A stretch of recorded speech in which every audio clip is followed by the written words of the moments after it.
Sleepaway Camp is a summer camp slasher cult classic. The douchebag campers, the fighting,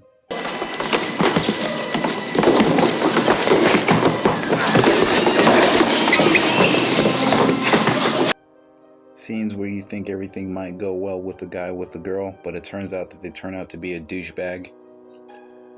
But when they think they got away with it, karma would always get to them. And let's not forget the silence and quietness of Angela Baker. And the kills in this movie are pretty well effective. They are extremely bloody and violent, and they still hold up. Okay, I think I lost the killer. Didn't know where to go, so I just jumped off the dock and dove into the water. Swim as fast as I can. That way I won't get turned into strawberry pie like the others. I don't know where I am.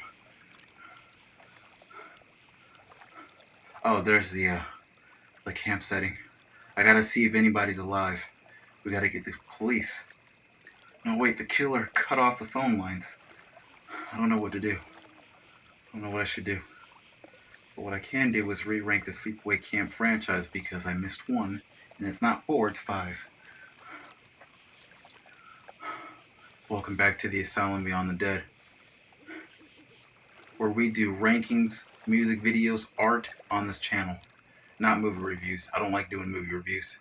We are going to be re-ranking all of the Sleepaway Camp movies in the franchise because I actually missed one. So, if you're interested, kick back and relax, and let's re-rank the Sleepaway Camp franchise once again. And because Asylum Ghosts, since we're into the summer camp season, or the summer season, because that's where the summer camp slasher bloodfest happens, I thought, why not re-rank the Sleepaway Camp movies once again. This is actually my 3rd time doing this. The first time I did it, the video was crap. The second time I did it, the video was better. But the 3rd time I did it, now I'm getting really better with my edits. I thought, why not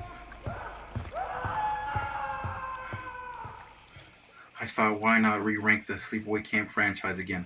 So, kick back and relax, and let's take a trip back to summer camp, and let's also survive summer camp while we can. And let's re-rank all of the Sleepaway Camp movies in the franchise.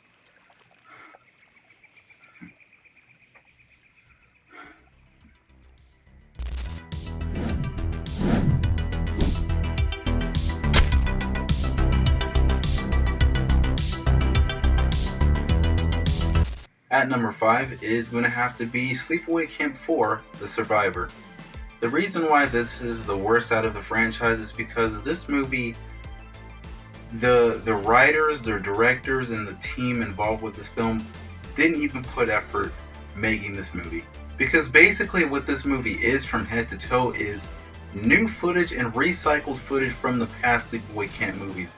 I'm not joking. They actually recycled movie clips and, some scenes of the movie from Sleepaway Camp 3, Teenage Wasteland. That's what they did. They basically recycled clips from that movie and from other movies in the franchise. So you can't really be surprised that I'm putting this at my number 5 spot as being the worst. There's nothing much to really say about this movie, if I'm being honest, because they really it's new footage, but it's filled with clips that we've seen before. And this movie, and the reason for that is this movie wasn't really 100% finished. I'm a little confused about the new footage we do get. Is the girl in the movie supposed to be Angela Baker, or is it someone else taking over the killing spree of Angela Baker, if you know what I mean? There's also the subplot involving a sheriff or a cop or whatever, and this movie is just so stupid. I don't even understand. I can see why this movie didn't get finished, including the new footage that we did see, because even if it didn't have the recycled clips from part 3, this movie would have been probably the worst in the franchise, and it's just not a good movie. Overall, this movie is pretty bad. So that's why Sleepaway Camp 4, The Survivor, is at my number 5 spot. Now this didn't really escape. At number 4 spot is Sleepaway Camp 3, Teenage Wasteland. This movie is at number 4 spot because 1, it is a bit better than Sleepaway Camp 4, The Survivor. but also it is just a really horrible sleepaway camp movie. I mean, I shouldn't really say terrible, but it's just extremely boring. Well, first off, they shot this movie back to back with Sleepaway Camp: The Unhappy Campers and this movie at the same time. So you can tell there's not really new ideas with this movie, and they had no idea what to do for the direction and storytelling of the production. Basically, Angela Baker is in this temporary identity to where she dyes her hair blonde, and she takes an identity of a camper that was supposed to be there at Camp New Horizons, I'm pretty sure. And she basically goes from group to group, killing everybody one by one. And, some of the kills are effective, like the firecracker through the nose and the guy's face explodes. But she's mainly killing people with a stick. A stick? Really? You might as well kill people with a shard of glass. I mean, that would have been more interesting in my opinion. And that's basically the plot that this movie goes for, is that she just goes from group to group, killing everybody she sees. And it doesn't really make sense this time, because part of the role of Angela Baker and her perspective is that she kills bad campers, but she goes out of her way to kill people for no apparent reason. I mean, some of the characters in this movie are unlikable, but except for Riff, that's a funny character. Suck my dick, Spick. He said it. Neither of the characters are likable in this movie, but all of them, I could care less if they die in horrific ways. But also the MPAA got to this film and they butchered the hell out of this movie. As a summer camp slasher villain myself, not really. And the kills are extremely hacked to death, and that's really bad. You don't want your knife dull as a summer camp slasher killer. And not only you want that knife to shine, but you want that red strawberry viscera blood shining beautifully on that pointy knife, because it completes the decoration of the knife. Don't have your knife dull. At number 3 spot is The Return of Sleepaway Camp. Now this movie I actually do enjoy, but there are a few things about this movie that pushes it, brings it down to number 3 spot. Let me talk about the good things, I guess. I think that the kills were pretty well done, and I love the fact that they're gory, over-the-top kills, especially that deep fry sizzling kill. And the makeup effects in that scene was pretty epic. I think the practical effects were pretty good, and I really do like how, grotesque some of the kills are, even though some of them might not make sense. I also love the approach that this film goes for a Friday the 13th vibe to it, to where you kind of have that mystery who the killer might be, although us Sleepaway Camp fans know that we know who the killer might be, obviously. But I do think that's a fun approach. Here's the flaws with this film. When we, of course, go to these type of movies, we all know who we're going to go see. When we go to see a Nightmare on Elm Street movie, we go to see Freddy Krueger, a Halloween movie, Michael Myers, Friday the 13th movie, Jason Voorhees. When we go to a Sleepaway Camp movie, we go to see Angela Baker. So this movie pretty much has this killer wearing like a black hoodie all the time, and you have no idea who the killer is. And the movie tries to convince you that the killer might be this fat, chubby guy, and he's clearly not, body shape does not match the killer that's, killing these people in over-the-top, painful, brutal, gory ways. And that subplot didn't work for me. But the biggest issue with this film is the character of Alan. He is one of the worst, if not the worst, characters that I've ever seen in a movie or summer camp slasher movie. The worst part about it is that he is the main character.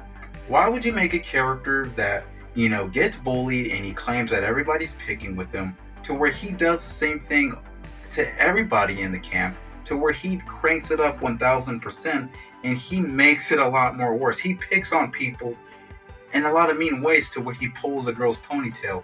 He goes in the kitchen and eats food or whatever. He calls people names. So I think Alan, in my opinion, and I think everybody could agree with loving the Sleepaway Camp franchise, agrees that Alan should have not been the main character. He should have died in the most gory way. It would have been cool if the killer just cuts his body in half like with a chainsaw, or at least they can turn him into strawberry pie with the fillet knife.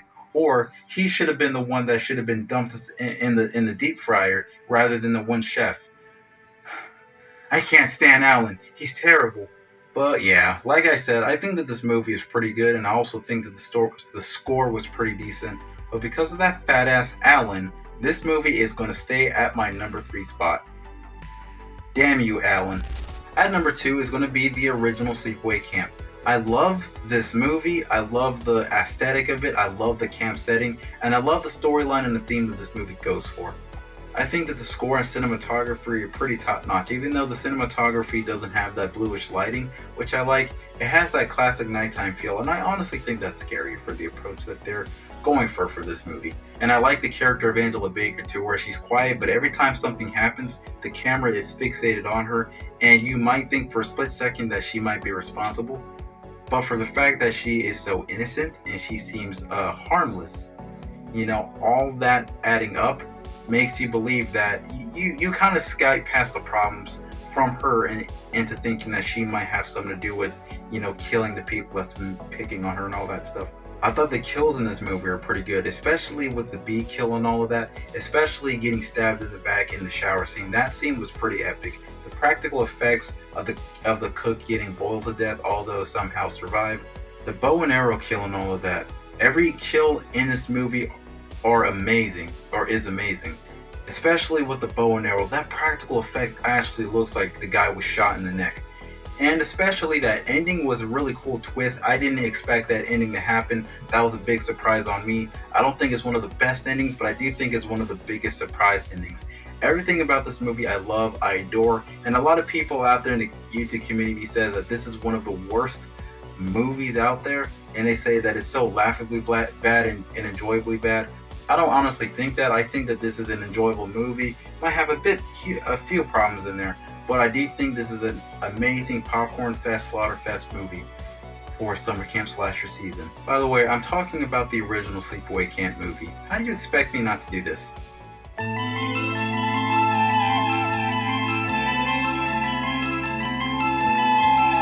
At my number one spot, Asylum Campers, is going to be Sleepaway Camp 2, Unhappy Campers. I love and adore this movie. This is exactly what I want in a summer camp slasher movie. The summer camp vibes, nature, the score, the kills, the characters and how they interact. Even though there's one character I dislike, she gets one of the most grotesque punishment deaths in slasher history. I love the character of Angela Baker, how she's more confident in this movie instead of the other movie to where she was more quiet and mute and just refused to talk to anybody except for the guy named Paul, I believe his name was. And I do love the character of Angela Baker in this film. Again, she's more confident, not only with her spirit of loving summer camp, but she's also confident of killing people and in over-the-top, brutal, evil people ways. I thought the kills were pretty well done. My favorite scene in this movie is honestly the scene where, one guy is dressed up as Jason Voorhees and the other guy is dressed up as Freddy Krueger, and she surprises both of them by dressing up as the Texas Chainsaw wielding maniac Leatherface. She cuts the other one's throat and she splits the other one in half with a chainsaw.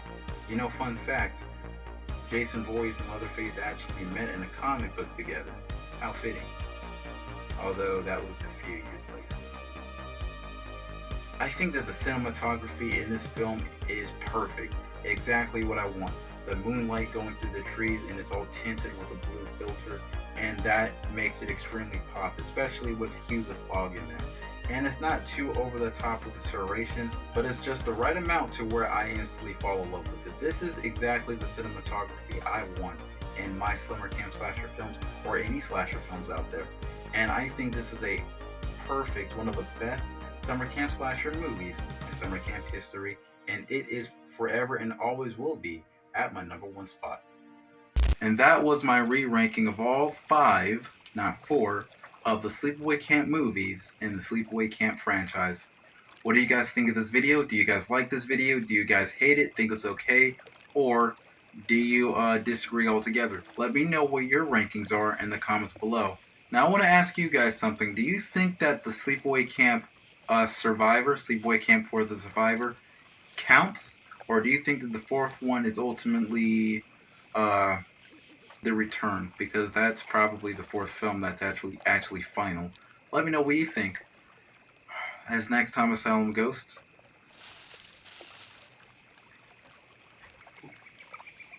I will see you guys in the next video. How else am I going to see you? Because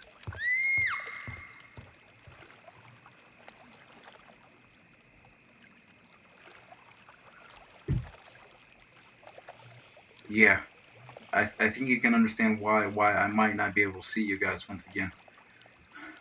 I gotta get out of here. I really gotta survive.